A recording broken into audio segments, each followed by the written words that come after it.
Assalamualaikum warahmatullahi wabarakatuh. Alhamdulillahirabbil alamin wa bihi nasta'in wa ala umurid dunya waddin. Wassalatu wassalamu ala asrafil anbiya'i wal mursalin wa ala alihi wa sahbihi ajmain amma ba'du. Segala puji kita panjatkan kehadirat Allah Subhanahu wa taala atas segala nikmat yang telah diberikan kepada kita semua, yaitu nikmat sehat, nikmat taufik dan hidayah, serta nikmat yang paling besar, nikmat iman dan Islam. Salawat serta salam tak lupa kita hanturkan kepada junjungan besar kita, yaitu Nabi Muhammad SAW. Pertama-tama izinkanlah saya mengenalkan diri saya. Nama saya Ririn Desi Fitriani dari Prodi Komunikasi dan Penyiaran Islam kelas 2A dengan nomor induk mahasiswa 201211029 Fakultas Usuluddin dan Dakwah IAIN Surakarta. Pada video kali ini saya sedikit menjelaskan terkait motivasi berdakwah dan hadisnya sebagaimana ditunjukkan kepada Bapak Dr. Sarbini MAG untuk memenuhi nilai ujian tengah semester saya. Baik, yang pertama kita langsung masuk ke materinya ya. Motivasi dalam dakwah adalah dorongan diri seseorang dalam usahanya untuk memenuhi keinginan dalam mengajak manusia lain dengan cara yang bijaksana kepada jalan yang benar sesuai dengan ajaran Allah Subhanahu wa taala untuk kemaslahatan dan kebahagiaan seseorang muslim di dunia dan di akhirat. Dalam proses dakwah, jaminan rasa aman dapat direalisasikan dalam bentuk situasi dan kondisi kehidupan di lingkungan masyarakat di mana dakwah dapat dijalankan. Maka masyarakat dengan mudah akan terdorong untuk menerima dan diaktualisasikan dalam perilaku mereka dalam kegiatan sehari-hari. Akan tetapi, sebaliknya, jika aktivitas dapat mengundang ancaman dari luar, maka sudah pasti masyarakat akan antipati terhadap kegiatan dakwah tersebut. Dakwah merupakan suatu proses motivasi agar manusia melakukan kebaikan dan melarang manusia melakukan keburukan atau kemaslahatan atau kemungkaran. Untuk mendapatkan kebahagiaan dunia dan akhirat, motivasi dakwah diperlukan sebagai upaya menjunjung nilai-nilai yang dalam masyarakat, baik masyarakat Islam maupun masyarakat agama lain, sebagai upaya memberikan kehidupan yang lebih baik. Sebagaimana dalam sejarah dakwah, pada awalnya suku Quraisy memandang dirinya lebih mulia dibandingkan suku-suku lain di bangsa Arab. Namun pada akhirnya kaum Quraisy tersebut tunduk kepada Nabi Muhammad SAW. Ketundukan suku Quraisy itu sama artinya menyerahkan semua kekuasaan kepada Nabi Muhammad SAW. Ketika Nabi Muhammad menjalankan risalahnya, tidak membedakan antara kenabian dan kekuasaan, sehingga bangsa Arab sampai sekarang menjadi bangsa yang penuh kemakmuran karena dilandasi motivasi yang senantiasa hidup sebagai ladang berdakwah. Selama ini terdapat beberapa hambatan dakwah yang selalu datang dan itu rutin sekali, maksudnya tidak asing bagi kita semua. Yang di buku Bapak Sarbini ini jelaskan terdapat 5 hambatan. Yang pertama ada dari kepribadian seseorang dai itu sendiri, di mana pribadinya kurang dapat diterima seperti watak yang keras, kaku, angkuh, sombong, sifat yang tidak terpuji, dan tingkah lakunya tidak mencerminkan seorang dai. Itu bahkan kita bisa lihat sendiri di lingkungan kita masing-masing, bahwasannya jika kita tidak suka dengan dai atau daiyah yang menyampaikan dakwah itu, dapat dilihat dari cara mereka berkomunikasi untuk menyampaikan dakwah tersebut. Lalu yang kedua ada materi yang disampaikan kurang tepat sasaran, tidak sesuai dengan kebutuhan dan tidak sesuai dengan kadar kemampuan. Dan yang ketiga ada teknis penyampaian dakwah tidak sesuai dengan keadaan orang yang menerimanya. Lalu yang keempat ada media yang dipergunakan tidak banyak menunjang keberhasilan dakwah. Dan yang kelima ada motivasinya rendah dalam mengembangkan inovasi dan kreativitas berdakwah. Seperti itu. Motivasi berdakwah yang dibangun dengan ilmu pengetahuan bergerak memberi peringatan atau dakwah kepada masyarakat. Ayat Al-Quran At-Taubah 122 menegaskan bahwa dakwah pada hakikatnya berisi kegiatan transformasi ajaran Islam kepada umat manusia adalah kegiatan yang membutuhkan ketersediaan sumber daya manusia yang memiliki standar, persyaratan, dan norma tertentu. Pengetahuan metodologis dijadikan rujukan dan sekaligus dengan sendirinya menjadi norma yang membatasi setiap individu yang akan melaksanakan dakwah kepada masyarakat. Berkaitan dengan itu, maka perlu motivasi berdakwah yang dilaksanakan seseorang pelaku dakwah atau dai. Motivasi dakwah menjadi nilai sekaligus pedoman bagi juru dakwah dapat digali dari Al-Quran. Yang ada 3. Yang pertama ada ikhlas karena Allah.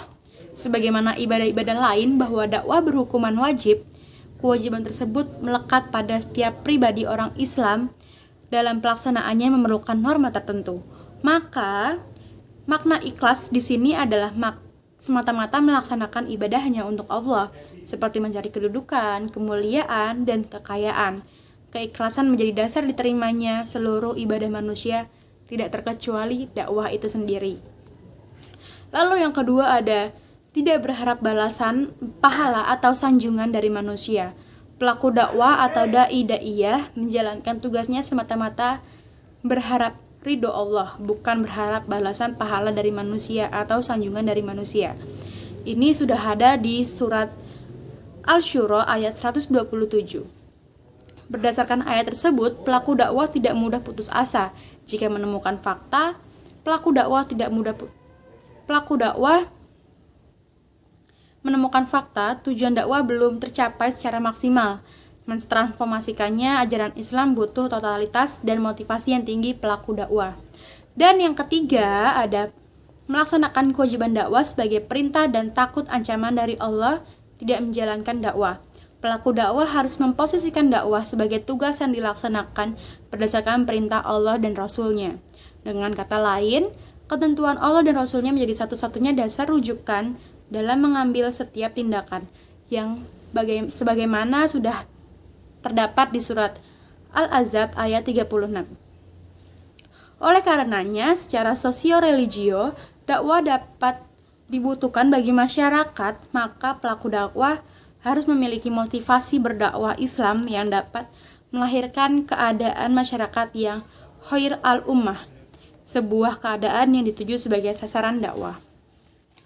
Oleh karena motivasi melaksanakan dakwah didasari oleh sikap melaksanakan perintah dan takut akan ancaman dari Allah, motivasi seperti ini penting dimiliki pendakwah dalam menjalankan aktivitas dakwah dan kewajibannya.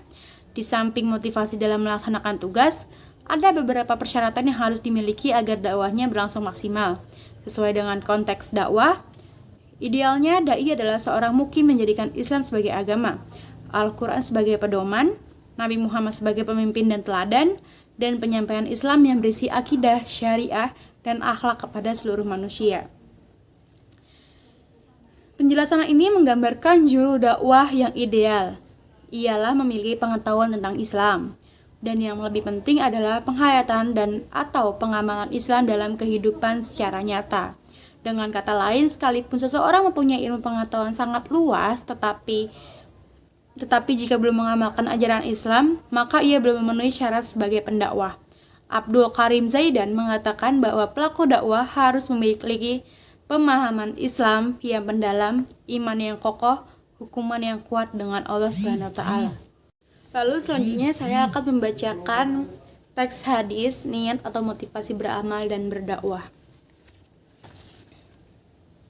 Haddatsanal Humaydiyu Abdullah banu Zubairi qala haddatsana Sufyanu qala haddatsana Yahya banu Sahidil Ansari qala ahbarani Muhammadu banu Ibrahim Taimiyu annahu sami'a al-qamata kota bena waqatil wa qatil laisi yaqulu sami'tu Umar benal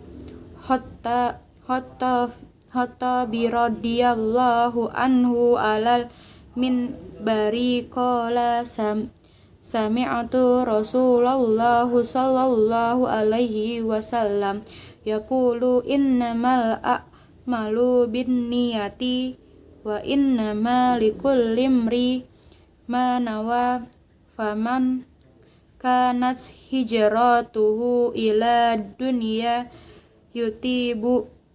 yutibuha au ilam ra'atin yang yankihuha fa hijratuhu ila ma hajara ilaih, yang artinya telah menceritakan kepada kami Al-Humaydi Abdullah bin Az-Zubair, dia berkata, telah menceritakan kepada kami Sufyan yang berkata bahwa telah menceritakan kepada kami Yahya bin Sa'id Al-Ansari berkata, telah mengabarkan kepada kami Muhammad bin Ibrahim At-Taimi bahwa dia pernah mendengar Alqamah bin Waqqas Al-Laitsi berkata, saya pernah mendengar Uman bin Al-Khattab di atas mimbar berkata, saya mendengar Rasulullah SAW bersabda, semua perbuatan tergantung niatnya dan balasan bagi tiap-tiap orang tergantung apa yang diniatkan. Barang siapa niat hijrahnya karena dunia yang ingin digapainya atau karena seseorang perempuan yang ingin dinikahinya, maka hijrahnya adalah kepada apa yang diniatkan. Hadis Bukhari nomor 1. Dari hadis tersebut terdapat mufrodat, di mana al-a'malu atau amal atau perbuatan, dan bin niyati dengan niat atau motif, dan amri urusan, manawa apa yang diniatkan, hijratuh hijrahnya, dunia illam ro'atin kepada dunia, yankihuha yang dinikahinya. Pesan dalam hadis ini secara bahasa berarti al-qasd atau keinginan. Sedangkan niat dengan istilah syar'i yang dimaksud adalah berazam mengerjakan suatu ibadah ikhlas karena Allah. Letak niat dalam batin atau hati. Hadis ini menjelaskan bahwa setiap amalan tergantung pada niat dan setiap orang yang mendapatkan balasan dari apa yang diniatkannya. Ketika seseorang berniat ikhlas karena Allah, berbeda dengan seseorang yang berniat beramal karena mengejar dunia seperti mengejar wanita. Dalam hadis tersebut, contoh amalannya yaitu hijrah. Ada yang berhijrah karena Allah dan ada yang berhijrah karena mengejar dunia. Niat ada dua macam. Yang pertama, niat pada siapakah ditunjukkan amalan tersebut atau al-ma'mul lahu, dan yang kedua, niat amalan. Niat jenis pertama atau niat al-ma'mul lahu adalah niat yang ditunjukkan untuk mengharap wajah Allah dan kehidupan akhirat nanti. Dan inilah yang dimaksud dengan niat yang ikhlas. Sedangkan niat amalan itu ada dua fungsi. Yang pertama, untuk membedakan manakah adat atau kebiasaan, manakah ibadah. Misalnya adalah puasa. Puasa berarti meninggalkan makan, minum, dan pembatalan lainnya. Namun terkadang seseorang meninggalkan makan dan minum karena kebiasaan atau adat tersebut, tanpa ada niat mendekatkan diri pada Allah Subhanahu wa taala. Terkadang pula maksudnya adalah ibadah. Oleh karena itu, kedua hal itu perlu dibedakan dengan niat. Lalu yang kedua ada untuk membedakan satu ibadah dan ibadah lainnya. Ada ibadah yang hukumnya fardu ain dan ada fardu kifayah. Ada yang termasuk rawatib, ada yang niatnya witir, ada yang niatnya sekedar sholat sunnah saja atau sholat sunnah mutlak.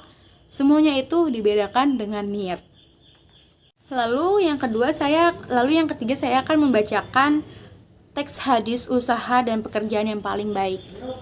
Haddasana Yazidu haddasana Mas'udiu an Wa'ili Abi Yakrin anna Aba yata bani Rifa ata bani Rafihi bani Hadiji anak jaddihi Rafi ibni Hadijin qol kila ya Rasulullah aul kasbi atyabu qala amalur rajuli biyadihi wa kullu ba'in mabrur, yang artinya, wahai Rasulullah, mata pencarian atau kas apakah yang paling baik? Beliau bersabda, pekerjaan seorang laki-laki dengan tangannya sendiri dan setiap jual beli yang mabrur atau diberkahi. Hadis Ahmad nomor 16628. Yang memiliki mufradat al-kasbi atau usaha atau pekerjaan, atyabu paling baik, amalu perbuatan, lalu ada ar-rajuli seorang laki-laki, biyadihi dengan tangannya. Yang terakhir ada bai'in mabrur, jual beli yang diterima. Pesan hadis tersebut atau kasb yang dimaksud dengan dalam hadis di atas adalah usaha atau pekerjaan mencari rizki. Asy-Syaibani mengatakan bahwa kasb adalah mencari harta dengan menempuh sebab yang halal. Sedangkan kasb thayyib maksudnya adalah usaha yang berkah atau halal. Sehingga pertanyaan dalam hadis di atas dimasukkan, manakah pekerjaan yang paling diberkahi? Kita dapat mengambil pelajaran penting bahwa para sahabat tidak bertanya manakah pekerjaan yang paling banyak penghasilannya, tapi mereka bertanya manakah yang paling thayyib atau diberkahi. Sehingga dari sini kita dapat tahu bahwa tujuan dalam mencari rezeki adalah mencari yang paling berkah, bukan mencari yang paling banyak jumlahnya atau uangnya. Karena penghasilan yang banyak belum tentu barokah. Seperti itu. Lalu hadis yang ketiga adalah mengajak mengikuti petunjuk, yang berbunyi haddatsana Ahmadu bedu mani'in haddatsana Yazidu benu Haruna ahbaronal mas'udi an abnil maliki beni Umairin an abni Hariri bani Abdillahi an abihi qala Rasulullah sallallahu alaihi wasallam man sana sunnata khairin qattu biha alaiha falahu ajruhu wa mislu ujuri man mattawahu ghaira maskuti min jurihim say'an wa man sana sunnata sarri qattu bi'a alaiha kanna alaihi wisrahu wa misla auzari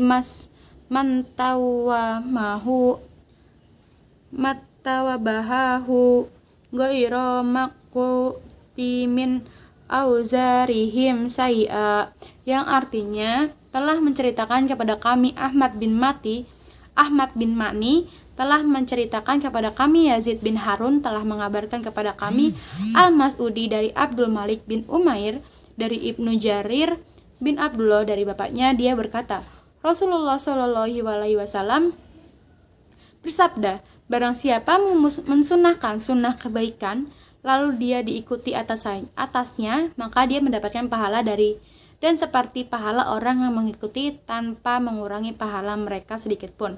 Dan barang siapa mensunahkan sunnah kejelekan lalu dia diikuti atasnya, maka dia mendapatkan dosanya dan dosa orang yang mengikuti tanpa mengurangi dosa mereka sedikit pun. Hadis Tirmizi 2599. Dari hadis tersebut terdapat mufradatnya yang berbunyi sanna atau jalan, sunnata sunnah, fattubi'a maka jika diikuti, ajruhu pahala, ghaira makuti tanpa mengurangi, sarrin kejahatan, auzarin keburukan, sayian sedikit pun. Pesan dari hadis ini pun mengandung anjuran untuk memotivasi berdakwah, yaitu mengajak manusia kepada petunjuk dan kebaikan, keutamaan. Hadis ini juga memperingatkan dari perbuatan mengajak manusia kepada kesesatan dan dari yang menyimpang, serta besarnya dosa penyuruh atau kepada kejelekan tersebut dan akibatnya. Hadis ini juga menunjukkan anjuran yang disertai dengan memberikan contoh-contoh perkara yang baik dan haramnya memberikan contoh perkara yang buruk. Orang yang memberi teladan perbuatan baik, maka ia akan mendapatkan pahala perbuatan tersebut serta pahala orang yang mengikuti sampai dari kiamat. Orang yang memberikan contoh kejelekan, maka ia akan mendapatkan dosa perbuatan tersebut serta dosa orang-orang yang mengikutinya sampai hari kiamat. Begitu juga orang yang mengajak pada petunjuk, ia mendapat pahala seperti pahala orang-orang mengikutinya, atau mengajak kepada kesesatan, maka ia mendapat dosa seperti dosa-dosa pengikutnya. Baik petunjuk atau kesesatan tersebut ia yang pertama kali memulainya atau sudah ada sebelumnya yang mengikuti, dan baik itu dengan mengajarkan ilmu atau ibadah ataupun adab dan lainnya. Lalu yang terakhir adalah analisis hadis. Dari ketiga hadis yang saya bacakan tadi, berdasarkan postulat yang mengatakan dakwah disebut komunikasi, akan tetapi komunikasi belum tentu disebut dakwah. Perbedaan antara dakwah dan komunikasi terletak pada isi dan orientasi kegiatan dakwah dan kegiatan komunikasi. Pada komunikasi isi, pesannya umum bisa juga berupa ajaran agama. Sementara orientasi pesannya adalah pada pencapaian tujuan dari komunikasi itu sendiri, yaitu munculnya efek dan hasil yang berupa perubahan dan sasaran. Sedangkan pada dakwah, isi pesannya jelas berupa ajaran Islam, dan orientasinya adalah penggunaan metode yang benar menurut ukuran Islam. Dakwah merupakan komunikasi ajaran Islam dari seseorang dai kepada umat manusia dikarenakan di dalamnya terjadi proses komunikasi. Dakwah merupakan aktivitas umat ma'ruf nahi munkar. Paling tidak ada 3 pola yang dapat dipahami. Yang pertama ada dakwah sebagai bentuk komunikasi, karena komunikasi adalah kegiatan informatif agar orang lain mengerti, mengetahui, dan kegiatan persuasif, yaitu agar orang lain bersedia menerima, melakukan kegiatan dan perbuatan suatu paham atau keyakinan. Lalu yang kedua ada dakwah dan komunikasi merupakan bagian integral dan tidak dapat dipisahkan. Dan yang terakhir ada dakwah adalah melaksanakan perintah serta takut ancaman. Pelaku dakwah harus memposisikan dakwah sebagai tugas yang dilaksanakan berdasarkan perintah Allah SWT dan Rasul-Nya. Artinya, tugas itu mempunyai implikasi pada lahirnya tanggung jawab moral yang harus dilaksanakan. Dengan kata lain, ketentuan Allah dan Rasul-Nya menjadi satu-satunya dasar rujukan dalam mengambil setiap tindakan. Demikian yang bisa saya sampaikan, kurang lebihnya mohon maaf. Wabillahi taufiq wal hidayah. Wassalamualaikum warahmatullahi wabarakatuh.